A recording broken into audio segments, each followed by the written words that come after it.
दिवसांनी चालले परत एकदा फिरायला. मला तर समजलं ट्रॅव्हल करायचं. तर आम्ही आज जे आहे खोपोलीला चालतोय. आता सध्या वाशीला पोहोचलोय. घरात निघलो आपण सकाळी 9 वाजता निघलो. आता सकाळची किती वाजले तरी जितेंद्र? 9:30 झाले. आम्ही बरोबर 9 वाजता घर सोडलंय. आता बघूया आपण किती वाजेपर्यंत पोहोचले तरी मला वाटतं एक 45 मिनिट्समध्ये आपण पोहोचलो. बघू आता थोडंच पुढे आलो. पाऊस यायला लागलाय बरं जरा. काय बोलायचं? लईच पाऊस यायला लागलाय. असं दिसत नाही या व्हिडिओमध्ये पाऊस. पॅन्ट घेतली? पॅन्ट नाही घेतली. ती जास्त जोर करा. 2 मिनिटापूर्वी काहीच पाऊस नव्हता. आता एवढं तुला हाफ घालायचं होतं, एवढं फुल नव्हतं घालायचं.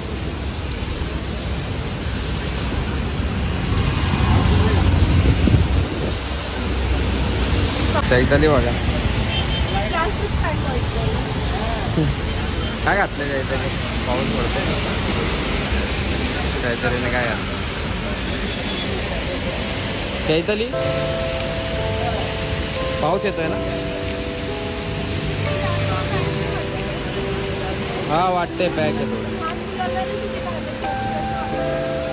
तू लहान मुलगीच आहे लागते. पण विचार नव्हता गेला एवढा जास्त पाऊस येईल 2 मिनिटामध्ये. त्या नाही जितेंद्र एवढा विचार पण नव्हता गेला. आता की आपण सुरगाला हां जास्त पाऊस यायला लागला. पाऊस आलेला आहे त्याच्यामुळे थोडासा कमी झाला आहे. आता बघू शकता रेडची आता निघूया. गाड्याला बरं घालतं.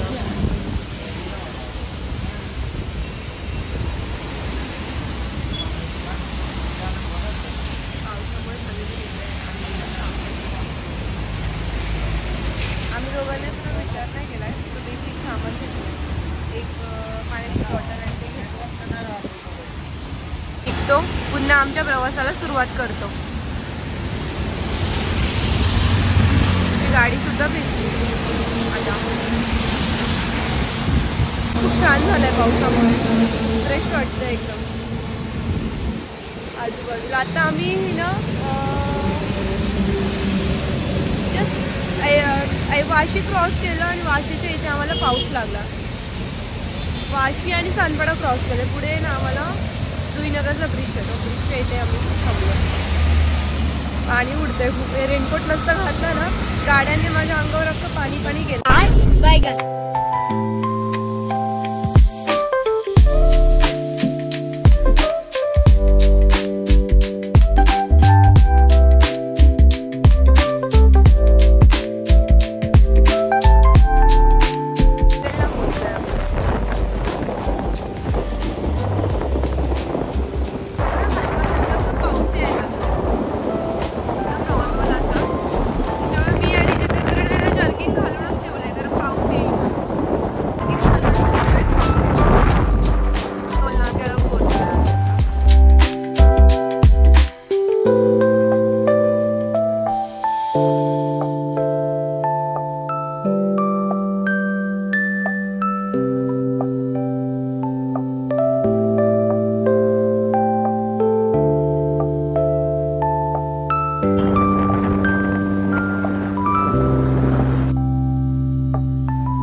अवतार ना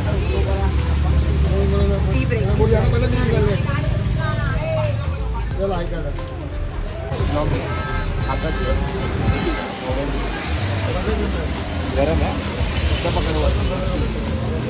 आता वर आता खाली आहे वही बोट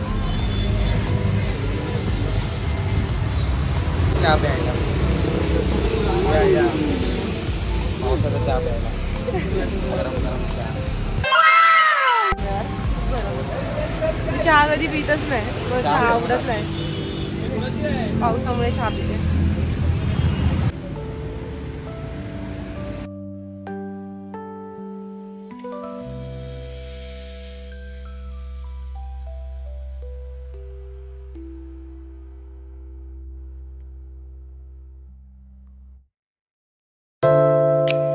खोपोलीमध्ये आलो आम्ही आता.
तर आज आपण आलो आहे गगनगिरी महाराजांच्या मठात, जे की आहे खोपोलीमध्ये. तिकडे येण्यासाठी तुम्हाला डायरेक्ट खोपोली ट्रेन पण भेटेल, नाहीतर तुम्ही कर्जतला येऊन कर्जतवरून खोपोली ट्रेन पकडू शकता. ते कर्जतवरून खोपोलीला जाण्यासाठी 30 मिनटं लागतात. त्यानंतर तुम्ही खोपोली स्टेशनपासून ऑटो करू शकता. पर पर्सन 50 रुपीज चार्ज आहे. आता आम्ही आलो आहे गगनगिरी महाराजांच्या मठात.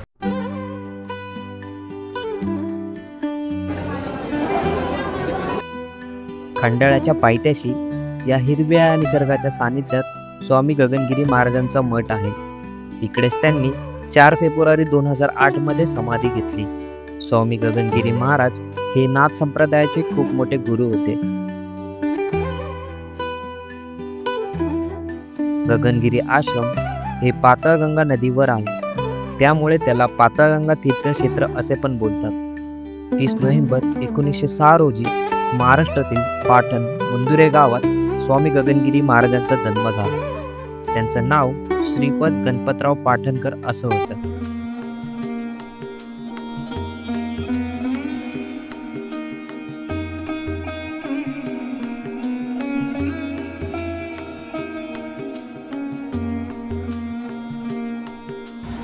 नाथ संप्रदायाच्या प्रभावातून सांगली जिल्ह्यामध्ये 32 शिराळा येथे महाराज गेले बघा. आणि वयाच्या 7व्या वर्षी महाराजांनी नाथ संप्रदायाची दीक्षा घेतली बघा.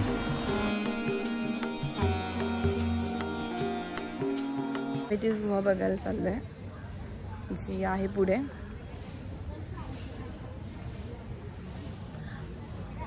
वीकेंड आहे म्हणून एवढी गर्दी आहे, नाहीतर एवढी गर्दी नसते. मे बी इथे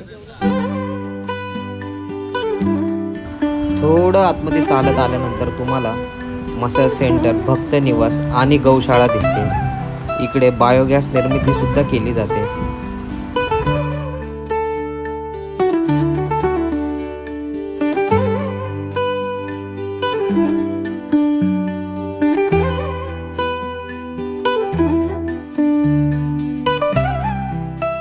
सुद्धा खूप सारे जास्त धबधबे आहेत.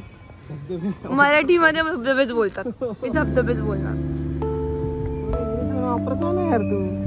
खाली बघ, नाही बघणार, धबधबेच बोलणार. हे काय बोलतात बघ, हा पोरगा कसं हसतोय धबधबे बोललाय म्हणून.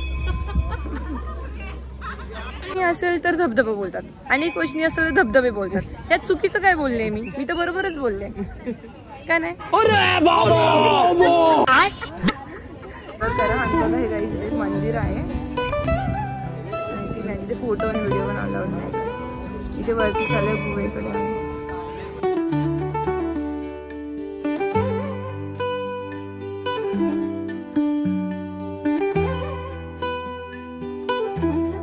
जाण्यासाठी 10 मिनिटं लागतात आणि जाताना आजूबाजूला सर्व हिरवगार परिसर दिसतो, धबधबे दिसतात. 1 वाजता ही गुहा बंद होते. या गुहेमध्ये स्वामी गगनगिरी महाराज तपस्या करत असे. हे बघा तिथे ना तुम्हाला दिसत नसेल, दिसते का तुम्हाला? धबधबा आहे म्हणजे दिसत नाही तो झाडांमुळे. खूप मोठा वॉटरफॉल तिथे, खूप जास्त मोठा नाही दिसत इथून काही. एवढं खालतून आम्ही आलो. आता हा असं टर्निंग आहे तिकडे.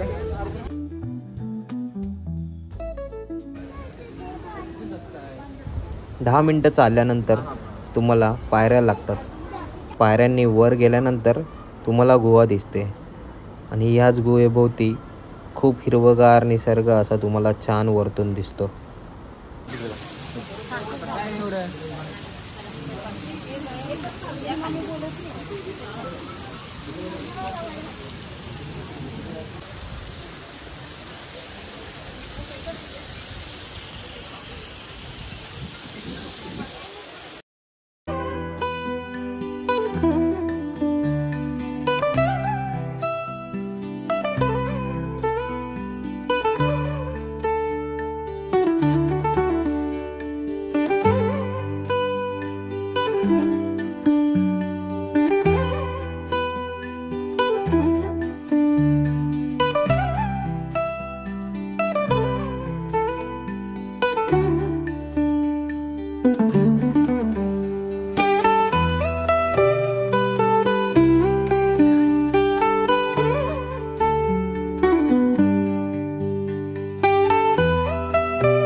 चला जाणून घेऊया महाराजांना गगनगिरी महाराज नाव कसे पडले.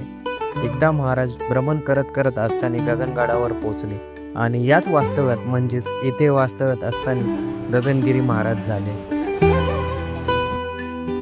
तर नंतर आम्ही बाहेर येऊन थोडासा नाश्ता केला. नाश्त्यामध्ये इकडे मूग भजी, वडापाव, कांदा भजी आणि मक्याचं कणीस असं खूप सारं भेटतं. चला तर भेटू.